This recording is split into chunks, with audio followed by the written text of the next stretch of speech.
बिस्मिल्लाहिर्रहमानिर्रहीम।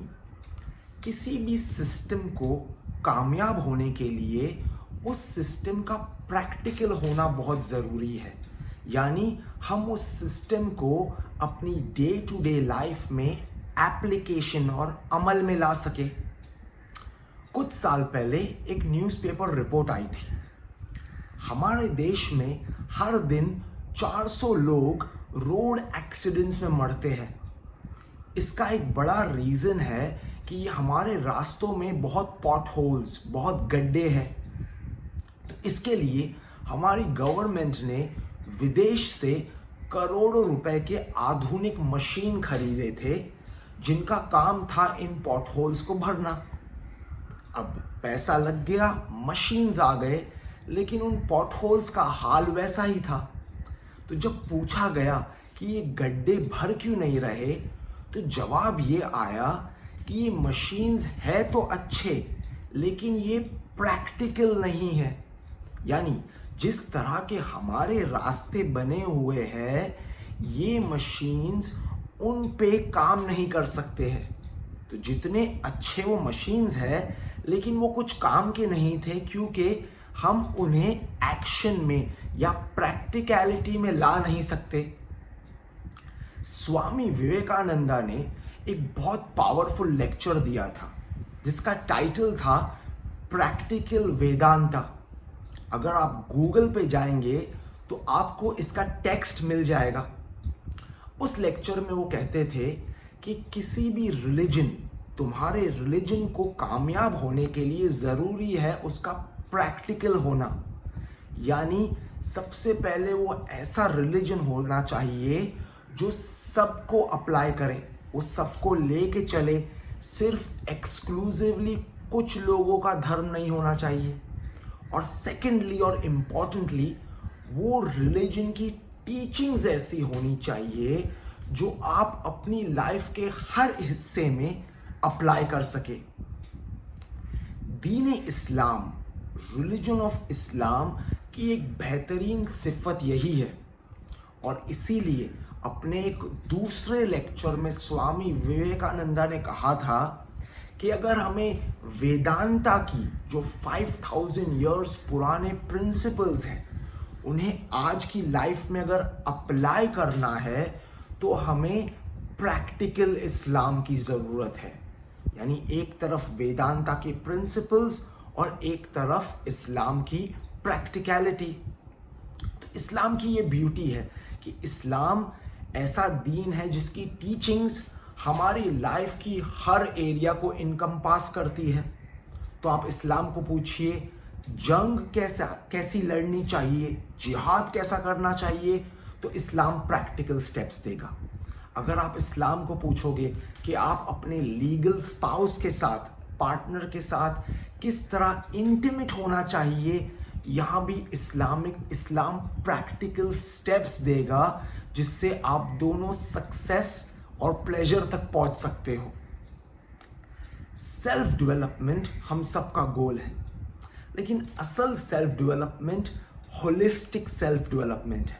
यानी हमारी लाइफ की हर एरिया को इनकम्पास करे। इसी प्रीमाइसिस पे दीन इस्लाम में कुछ बहुत प्रैक्टिकल एक्सरसाइजेज हैं। इन्हीं प्रैक्टिकल एक्सरसाइजेज में से एक बहुत अच्छे मुस्लिम स्कॉलर है, जिनका नाम है डॉक्टर मोहम्मद शोमाली। एक इस्लामिक जर्नल निकलती है जिसका नाम है मैसेज ऑफ थकलैन। ये है ये जर्नल। अब ये छोटी सी मैगजीन होती है जिसमें एटलीस्ट 5 to 6 अलग अलग टॉपिक्स होती है। तो अगर आप एक पूरी इस्लामिक टॉपिक को डिस्कस नहीं कर सकते हैं, तो ये छोटा सा सिनॉप्सिस, लेकिन पावरफुल सिनॉप्सिस होता है वो पूरी टॉपिक का। तो इस जर्नल में हर जो कॉपी निकलती है उसमें अलग अलग टॉपिक्स आती है। ये जर्नल भी आपको इनकी वेबसाइट है, इसी नाम से है, messageofthakalane.com पे इनकी सारी कॉपीज मिल जाएगी। तो इस एक जर्नल में डॉक्टर मोहम्मद शोमाली, जो इरफान, प्रैक्टिकल इरफान यानी practical Islamic self development Irfan यही सिखाता है, प्रैक्टिकल स्टेप्स देता है खुद को बेहतर बनाने के लिए। डॉक्टर शुमाली उस एरिया के बेहतरीन गुरु हैं। तो उन्होंने एक आर्टिकल लिखा था जिसमें उन्होंने 5 स्टेप्स दिए हैं, प्रैक्टिकल स्टेप्स, जो अगर हम अप्लाई करेंगे तो हमारी होलिस्टिक डेवलपमेंट हो सकती है। पहले 3 जो स्टेप्स है वो ना से रिलेटेड है, यानी क्या 3 चीजें हमें नहीं करनी है या हमें हमारा कंट्रोल दिखाना है। पहली एरिया है जो डॉक्टर मोहम्मद शुमाली कहते हैं, वो है हमें अपनी जबान को काबू में रखना है। सिर्फ तभी बोलो जब तुम्हारा बोलना फायदेमंद होगा। एक्सेसिव बोलना और खासकर यूजलेस बातें बोलना हमारी स्पिरिचुअलिटी से डायरेक्ट रिश्ता है। जितना यूजलेस बोलोगे उतना ही स्पिरिचुअली डिग्रेड होते जाओगे। कई स्कॉलर्स ने तो यूजलेस बोलने के गुनाहों को गिना है। 70 से लेके 190 अलग अलग गुनाह है जो यूजलेस टॉक से निकलते हैं। स्वामी विवेकानंदा ने एक बार कहा था कि खुदा के बंदे की एक निशानी, असल बंदे की निशानी, अगर जानना चाहते हो कि ये भेजा हुआ बंदा ढोंगी है या ओरिजिनल है, तो एक निशानी ये होती है कि खुदा का बंदा तुम्हें कहेगा कि मैं तो लाइट यानी खुदा को देख सकता हूं और तुमको भी दिखा सकता हूं।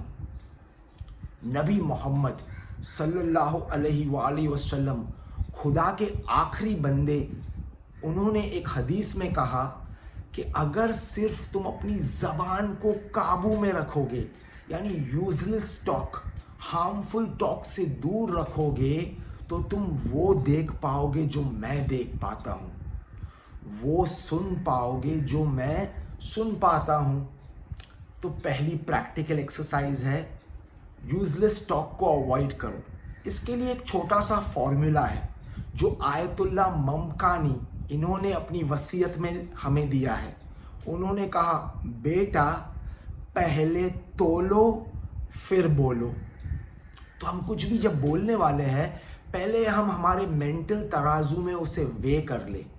अगर काम का है तो बोलेंगे, वरना साइलेंस, चुप रहना बेहतरीन इबादत है। महात्मा गांधी जी हफ्ते के एक दिन मौन व्रत रखते थे, यानी ये पूरे दिन वो कुछ नहीं बोलते थे। हम में से बहुत से लोग तो इतना यूजलेस बोलते हैं कि अगर 7 दिन भी मौन व्रत रखे तो वो भी कम होगा। सेकंड एरिया जहां हमें कंट्रोल करना है वो है हमारी eating. Excessive eating directly again हमारी स्पिरिचुअलिटी को हार्म करती है। हिंदू धर्म हमें कितना सिखाता है कि जब ज़्यादा खाओगे तो वो तुम्हारे अंदर तमासिक नेगेटिव एनर्जी पैदा करेगी। दीन इस्लाम भी कहता है खाओ लेकिन लिमिट में खाओ। इसीलिए जिंदा मत रहो कि तुम्हारा सिर्फ गोल होना चाहिए कि तुम खाते रहो। अल्लामा तबातबाई बेहतरीन स्कॉलर, इनकी एक प्रैक्टिकल एडवाइस थी अपने खाने को काबू में रखने के लिए। वो क्या करते थे, पहले ही शुरू करने के पहले अपनी प्लेट में अपने पोर्शन की सर्विंग ले लेते थे, यानी जो ग्रेवी खानी है, जो राइस या जो रोटी, जो भी खाना है वो पहले ले लेते थे। फिर अपने माइंड को कहते थे कि तुझे इतना ही खाना है, और फिर उतना ही खाते थे। बहुत सी बार हम एक्सेस कब खाते हैं, जब हम अनकंट्रोल्ड खाते रहते हैं, हम सर्विंग पे सर्विंग लेते रहते हैं, इससे एक्सेसिव खा लेते हैं हम। तो ये प्रैक्टिकल और इजी एक्सरसाइज है, बच्चों पे भी यही अप्लाई करिए। पहले उनकी प्लेट सजा लीजिए और फिर उन्हें बताइए कि इतना ही मिलेगा, तो वो बच्चा माइंडफुली और कॉन्शियसली खाएगा। थर्ड एरिया कंट्रोल की, अपनी स्लीप को कंट्रोल करो। कामयाब लोगों में देखा गया है कि कामयाब लोग अपने स्लीप को बहुत कॉन्शियसली मेजर करते हैं और यूज करते हैं। जो इंसान, इस्लाम कहता है, एक्सेस सोएगा उसका दीन भी जाएगा और उसकी दुनिया भी जाएगी। इस्लाम कहता है नेचर से सीखो, बल्कि इस्लाम कहता है एक कौवे से भी सीखो जो अर्ली मॉर्निंग अपनी रिस्क की तलाश में निकल जाता है। साइंस भी कहता है जो एकदम कमती सोएगा वो भी बीमार है, जो एकदम ज़्यादा सोएगा वो भी बीमार है। तो थर्ड एरिया कंट्रोल की अपनी स्लीप है। तो पहली 3 areas control your talk, control your food intake और कंट्रोल योर स्लीप। चौथी एरिया डॉक्टर मोहम्मद शुमाली कहते हैं प्रैक्टिकल एक्सरसाइज है, और वो है अपने आप के लिए कुछ टाइम रखो जहां आप अकेले अपने आप के साथ वक्त गुजारो। हम कहते हैं ना आई वॉन्ट मी टाइम, लेकिन उस मी टाइम में हम क्या करते हैं? इंटरनेट सर्फ करते हैं, फेसबुक पे लाइव हो जाते हैं या व्हाट्सएप पे मैसेजिंग करते हैं। ये मी टाइम नहीं है, ये अगेन हिडन वी टाइम है। असल मी टाइम यानी खुद अपने आप के साथ अकेले बैठना और कुछ नहीं करना। ये बहुत मुश्किल है, लेकिन जब आप अकेले बैठोगे खुद के साथ और कुछ नहीं करोगे, तब आप रिफ्लेक्ट कर पाओगे कि क्यों खुदा ने मुझे पैदा किया है, क्यों खुदा ने मुझे लाइफ में इस पोजीशन में यहाँ पे रखा है, क्या है मेरे पास फ्री विल और चॉइस जिससे मैं अपनी लाइफ को डिज़ाइन कर सकता हूँ। ये सब कब होगा? जब आप अकेले बैठोगे और फिक्र करोगे, विचार करोगे, पॉजिटिव विचार। पांचवी और आखिरी एक्सरसाइज है जो पॉजिटिव है, जो करने से रिलेटेड है, और वो है जिक्र करना। फूड फॉर द सोल है खुदा को याद करना। इसीलिए कुरान में हर चीज की लिमिट दी गई है। इस्लाम में एक्सेस डिसअलाउड, हराम है, लेकिन एक ही एरिया है जहां कुरान खुद कहता है कि इसमें अनलिमिटेड होलसेल करो, और वो है जिक्र, यानी खुदा को याद करो। इस्लाम तो इतना डायनामिक है कि जब आप वॉशरूम में जाते हो, नहाने नहीं, यानी जब आप टेक्निकली सुसु और पॉटी कर रहे हो, तभी भी इस्लाम कहता है बातें करना डिसअलाउड है, हार्मफुल है, लेकिन उस वक्त पे अपनी जबान से जिक्र खुदा, यानी खुदा का नाम वहां पे भी लेना बेहतरीन अमल है। मेडिटेशन हमें क्या सिखाता है? एक मंत्रम चुन लो, कोई भी अपना होली वर्ड, और उसे रिपीट करो। तो पांचवी प्रैक्टिकल एक्सरसाइज है अपना एक मंत्रम चुन लो। अब वो कुछ भी हो, वैसा होना चाहिए जो तुम्हें खुदा की याद दिलाए, जो तुम्हें कॉन्शियस कर दे। अब चाहे वो ओम हो सकता है, सोहम, ओ गॉड, ओ माइटी, ओ मर्सीफुल, या अल्लाह, या रहमान, या रहीम। ये एक ऐसा मंत्रम है जिसका एक फायदा है, हदीस में है कि ये अगर आप रिसाइट करते रहोगे या रहमान या रहीम, तो आपका दिल भी नरम होगा, हार्ट विल बी सॉफ्टेंड, और आपकी मेमोरी स्ट्रांग होगी। तो पांचवा है अपने आप के लिए एक मंत्रम चुनो। इतना कॉन्शियसली पढ़ो कि सब कॉन्शियसली वो आपकी टेप बन जाए। इमाम खुमैनी ईरान के सुपर हिट हीरो जो थे, जिन्होंने इरानियन रेवोल्यूशन लाया था, उनकी एक आदत थी, जब भी कोई दरवाज़ा नॉक करता तो वो कम इन नहीं कहते थे, वो कहते थे बिस्मिल्लाह। फारसी में कहेंगे बेफरमाइद, लेकिन वो वेलकम नहीं कहते थे, वो कहते थे बिस्मिल्लाह। जब पूछा गया क्यों, तो उन्होंने कहा बिस्मिल्लाह का मतलब है come in with the name of Allah. और उन्होंने फिर कहा कि बिस्मिल्लाह बोलने से मुझे आदत पड़ रही है जिक्र खुदा की। तो इसी नोट पे बिस्मिल्लाह, प्रैक्टिकल एक्सरसाइजेस सेल्फ डेवलपमेंट के लिए, तो ये बिस्मिल्लाह टू यू कि आप खुदा के नाम पे ये 5 शुरू करिए।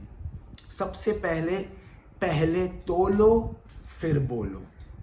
सेकंड, उतना ही खाओ जितना आपको ताकत देगा, पर अगर लेजी करेगा और खाना किक और नशा देगा तो वो वेस्ट है।